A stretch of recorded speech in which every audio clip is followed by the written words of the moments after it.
Bonjour Bruno Retailleau. Bonjour Sonia Mabrouk. Bienvenue à la grande interview sur CNews et Europe 1. Vous êtes le ministre de l'Intérieur en charge notamment de la lutte contre la menace terroriste. Avec l'intensification du conflit entre Israël et l'Iran, est-ce que cette menace sur notre sol est encore plus importante? Comment l'évaluez-vous? Il y a deux menaces. Il y a la menace qui peut être réveillée par les événements entre Israël et puis l'Iran, qui est liée à la mouvance islamiste endogène, non pas exogène, c'est-à-dire notamment des jeunes qui se radicalisent avec les événements sur les réseaux sociaux. Donc ça, c'est une menace qu'on ne néglige pas. La DGSI est chargée de la surveiller tout particulièrement. Il y a une autre menace qui n'est pas constituée. La communauté des Iraniens en France, c'est 62 000 personnes. Mais sachez bien qu'elle ne constitue pas une menace en elle-même, puisque ce sont des Iraniens qui ont fui le régime, qui sont donc des opposants. En revanche, le régime des ayatollahs, des mollahs, a tenté, sur le sol français, de commettre des attentats qui ont été déjoués, je pense d'ailleurs, très précisément à un attentat en 2018, qui avait été déjoué contre des opposants d'ailleurs iraniens. Donc on est très très vigilants. J'ai fait une réunion vendredi soir avec toutes nos forces, y compris d'ailleurs les services de renseignement français, pour qu'on se mette tous au niveau de la menace et que notamment pour le week-end qui vient, puisqu'on a la fête de la musique, on a un certain nombre de grands événements, de grands concerts à Paris mais aussi en France, on puisse avoir la meilleure protection possible en termes de sécurité pour les Français. La crainte, ce serait donc, Bruno Retailleau, des attaques ciblées. Il est vrai que par le passé, nos services de renseignement avaient alerté sur des attentats, même des assassinats ciblés sur des personnalités iraniennes exilées ou juives ou israéliennes. Je pense notamment à une personnalité française en 2021 dont je ne peux pas dire le nom. C'est le régime, encore une fois, iranien qui était derrière. Ils utilisent des proxys, c'est-à-dire des hommes de main, en réalité, qui peuvent être liés simplement au grand banditisme qu'ils payent. Et ces individus, souvent liés au narcotrafic, ne savent même pas d'ailleurs que les ordres viennent du régime iranien. C'est leur façon d'opérer sur le sol français. Donc on est très très vigilants, nos services les suivent, il y a quelques dizaines d'individus que nous suivons tout particulièrement, donc nous sommes mobilisés. Monsieur le ministre de l'Intérieur, sur la ligne de front, les frappes se sont encore intensifiées cette nuit. Donald Trump veut une capitulation sans condition. Nous sommes sans doute à un tournant dans ce conflit avec possiblement une intervention directe américaine. Le président français réunira tout à l'heure un conseil de défense et de sécurité. Emmanuel Macron qui affirme de son côté que ce n'est pas avec la force, que ce n'est pas avec les bombes qu'on change un régime, sinon c'est le chaos. Mais est-ce que ce n'est pas déjà le chaos avec ces ayatollahs et ces mollahs C'est clair que 1979 est une date qu'il faut retenir dans l'ordre du monde, puisqu'il y a non seulement les événements en Afghanistan, mais il y a la prise de pouvoir de la révolution iranienne, à l'époque applaudie aussi par les communistes iraniens qui ont été ensuite éradiqués. Et ce régime a causé énormément de mal. Je pense qu'Israël est dans son bon droit. Et Israël doit pouvoir se défendre. Je dis simplement, et je rappelle à ceux qui n'ont pas de mémoire ou qui veulent oublier à tout prix que l'ayatollah Khamenei a déclaré, je crois que c'était dans les années 2000, qu'Israël était une tumeur cancéreuse. Et un peu plus tard, il a réindiqué que dans 25 ans, Israël n'existerait plus. Donc, l'Iran constitue, ce régime terroriste, théocratique, constitue une menace existentielle pour Israël. Et je pense du reste, et je pense que si nous étions à la place d'Israël, j'imagine que nous aurions le courage aussi de faire ce que Israël est en train de faire. Donc Israël, monsieur le ministre, fait pour reprendre l'expression du chancelier allemand, le sale boulot pour tout le monde? En tout cas pour lui-même, pour tout le monde, je ne le sais pas, pour lui-même certainement. Il y a une autre question sur laquelle je suis plus mesuré, c'est change-t-on de régime, si j'ose dire, à coup de bombe? Ça c'est un souci, parce que l'histoire récente, on l'a vu notamment en Afghanistan, on l'a vu aussi en Iran, ça n'a pas été très concluant. En Irak, et ça n'a pas été très concluant. Donc il faut être prudent sur ce point-là. Je comprends d'ailleurs la réserve du chef de l'État sur cette question-là, mais franchement, il y a le droit d'Israël de se défendre, parce que pour lui, c'est une question existentielle. Imaginez-vous que ce régime théocratique qui maltraite sa population, demain ait l'arme nucléaire. Ce serait catastrophique. Votre parole est claire ce matin. Vous dites qu'Israël a le droit de se défendre, mais quelle est la position de la France? Parce qu'elle est incarnée par Emmanuel Macron. Est-ce que vous êtes capable de définir vraiment, Bruno Retailleau, la position, la ligne d'Emmanuel Macron qui parle indistinctement de cessez-le-feu à Gaza, de cessez-le-feu dans ce conflit Israël-Iran, et qui se fait tacler, pardonnez-moi le mot, mais c'est ainsi, par le président américain, affirmant qu'il a toujours tort? La ligne du président de la République pour le conflit israélo-iranien, me semble-t-il, elle est très claire. Il s'est exprimé, il a même envisagé d'ailleurs que s'il le fallait, la France pourrait donner un coup de main. Pour l'instant, ça n'est pas le cas. Il parle d'un cessez-le-feu. Hein. Il parle d'un cessez-le-feu, parle d'une sans doute. capitulation sans condition. Alors, pour ce qui concerne Donald Trump, pardonnez-moi, si quelqu'un s'est trompé vis-à-vis de l'Iran, c'est bien Donald Trump. Vous savez qu'il y a un traité de Vienne, traité GPCOA pour ceux qui sont les spécialistes, qui visait justement à dénucléariser, à faire en sorte d'obtenir un accord volontaire donc avec l'Iran pour finalement qu'il arrête d'enrichir. Trump en est sorti parce qu'il estime que l'Iran jamais n'allait vers oui, mais il en est sorti. Dénucléarisation. Oui, mais parfait. Il y a eu une faiblesse. Il y a eu une faiblesse. Et il s'est trompé. Pardon de le dire. C'est très clair. Je pense que là, il y a eu une première faute. Dans le reste de l'actualité, Bruno Retailleau, l'influenceur algérien Doualem a été libéré après la durée légale de 90 jours de rétention. Cet influenceur, je le rappelle, qui avait envenimé les relations entre Paris et Alger, il avait appelé à la violence. Il est donc sorti libre. Il va être assigné à résidence. Il est en situation irrégulière. Impossible à expulser ce matin. Ceux qui nous écoutent, ils nous regardent. Qu'est-ce qu'ils se disent, monsieur le ministre? Que c'est votre échec? Que l'on marche sur la tête. Mais que l'on marche sur la tête. Attendez, moi, d'abord, bientôt, dans quelques jours, la semaine prochaine, en commission des lois, un texte que j'avais poussé au Sénat va, j'espère, être adopté, qui va passer de 90 jours à 210 jours la rétention pour les individus les plus dangereux. Ensuite, cet échec-là, c'est l'échec notamment vis-à-vis de la réadmission en Algérie. Je suis très prudent aujourd'hui. Parce que vous savez que le jugement qui va concerner Boualem Sansal, grand écrivain que je soutiens depuis le début, depuis des mois, emprisonné injustement, devrait tomber à la fin de ce mois et on verra s'il y a une libération ou non. Je tiens ma langue. C'est la première fois que vous le dites ainsi, c'est-à-dire qu'il peut y avoir là des tractations qui peuvent aboutir à un résultat. Non, mais on sait très bien qu'il y a un jugement qui devrait intervenir la semaine du 24 juin et on verra si, avant la fête nationale, le régime algérien le libère ou pas.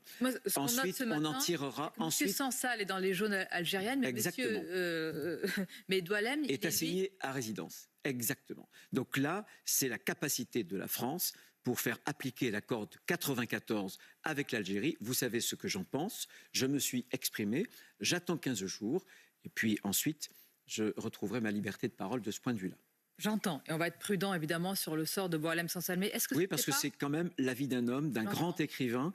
Et j'ai souvent dit ici et ailleurs que nous étions une patrie littéraire. Voilà, que cet aspect, cette langue que nous partageons, ce rayonnement que Boualem Sansal nous fait obtenir par ses écrits est important pour nous. Mais nous sommes aussi une patrie sur laquelle on s'essuie les pieds. Est-ce que ce n'était pas prédit, Bruno Retailleau, que ça se terminerait ainsi? Doualem a été aidé par des associations financées par l'État pendant sa rétention. Les avocats sont payés par l'aide juridictionnelle.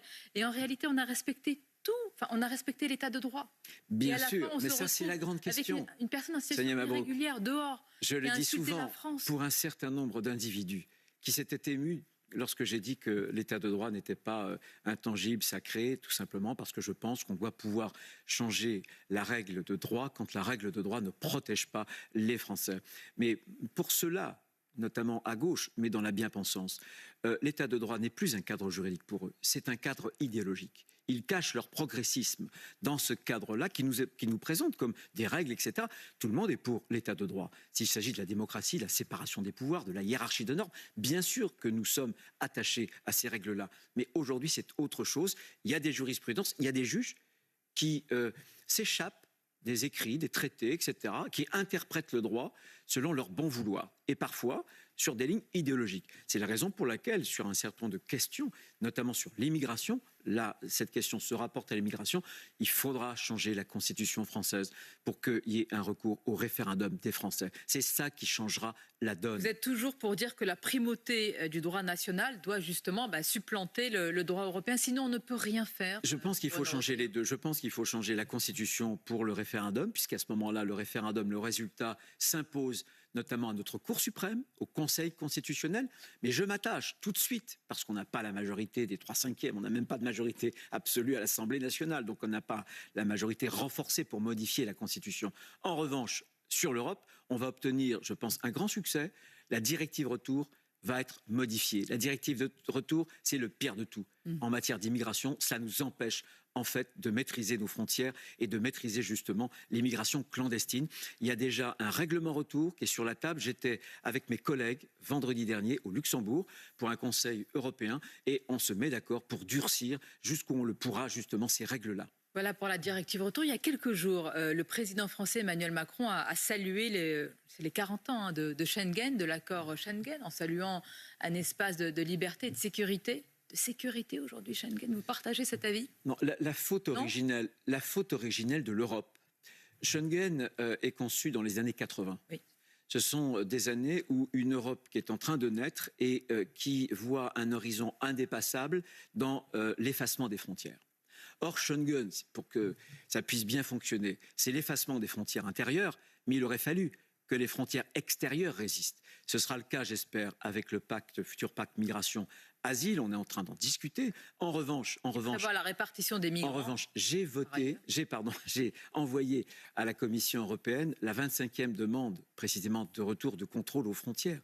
Depuis 2015, on voit bien que Schengen a été mis à mal, puisque le terrorisme les États ont reconstitué. Regardez l'Allemagne il y a quelques semaines. Vous vous souvenez de ce que vous disiez? Non. Schengen est mort. En 2015, bien sûr. En 2015, qu'est-ce que j'ai voulu dire? Et je ne renie absolument rien. C'est le déferlement d'une vague migratoire, notamment en Allemagne. Et vous avez Angela Merkel qui se trompe absolument, qui dit on va en accueillir 1 million, on y arrivera. Voilà. Et on a su après ce que ça allait causer, notamment l'AfD. L'extrême droite allemande a bénéficié de ce kérosène. On accueille un demi-million par an. Et en 2015, oui, absolument. C'est pour ça que je m'échine. On est à peu près dans le même contexte. Oui, mais je vous dirais que j'ai des résultats. Mais simplement, en 2015, on a les attentats terroristes. Et c'est en 2015 que même François Hollande se résout à réintroduire le contrôle interne aux frontières. Donc vous voyez, j'avais oublié cette phrase, mais finalement, je la trouvais assez pertinente. Justement, très concrètement, sur le front de la lutte contre l'immigration illégale, vous avez donné, Bruno Retailleau, des consignes au préfet là, pour intensifier les contrôles, notamment dans les trains, les bus vers d'autres villes, dans les gares. Comment ça se traduit concrètement, ces contrôles? C'est une mobilisation sur plusieurs jours des forces de l'ordre? Le contrôle que j'ai réintroduit de façon beaucoup plus serrée qu'avant, c'est ma circulaire du 25 novembre dernier. C'est le contrôle aux frontières avec une force frontière. Contrairement à d'autres pays, nous ne disposons pas de garde-frontières, d'un corps unifié de garde-frontières. Donc on a fait une force frontière avec des policiers, des gendarmes, des douaniers et des militaires, les forces sentinelles. Et là, on garde la frontière et la bande des 20 km. Mais là, ce que je veux faire, ce qu'on a commencé à faire avec les bus en mois de mai dernier, là c'est avec les gares.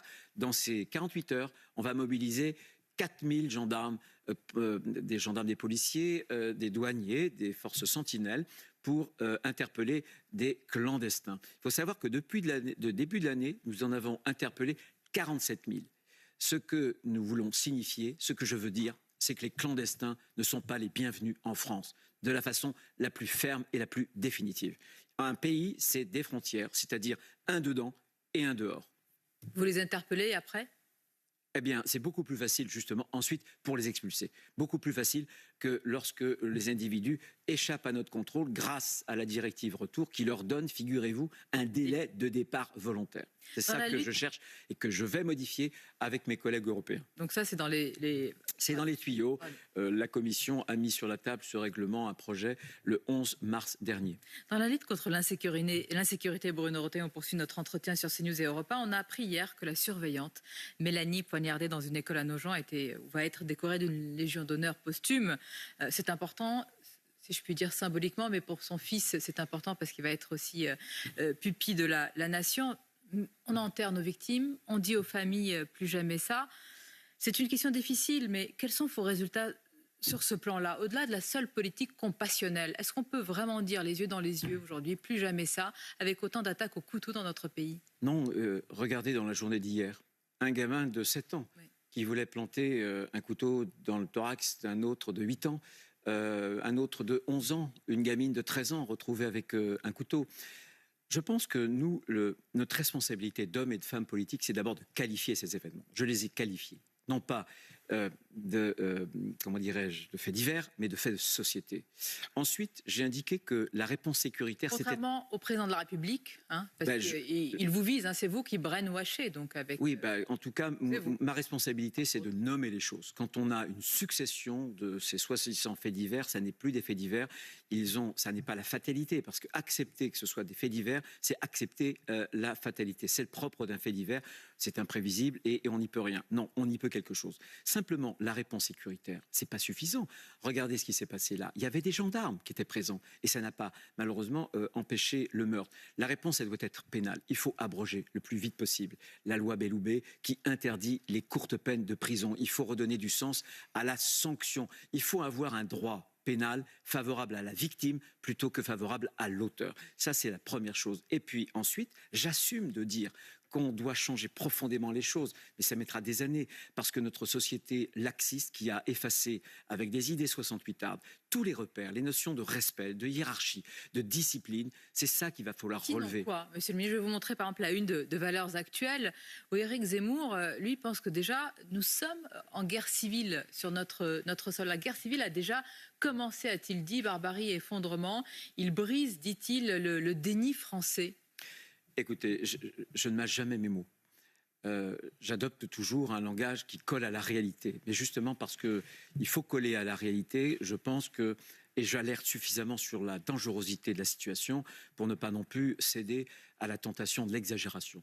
La guerre civile, c'est la Syrie. La guerre civile, ça a été le Liban. La guerre civile, ça a été l'Espagne.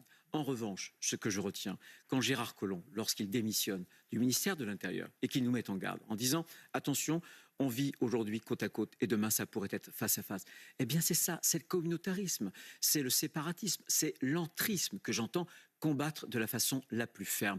Parce qu'il n'y a pas de fatalité. Moi, je ne suis pas un fataliste. Je suis un homme politique et donc c'est l'action qui m'intéresse.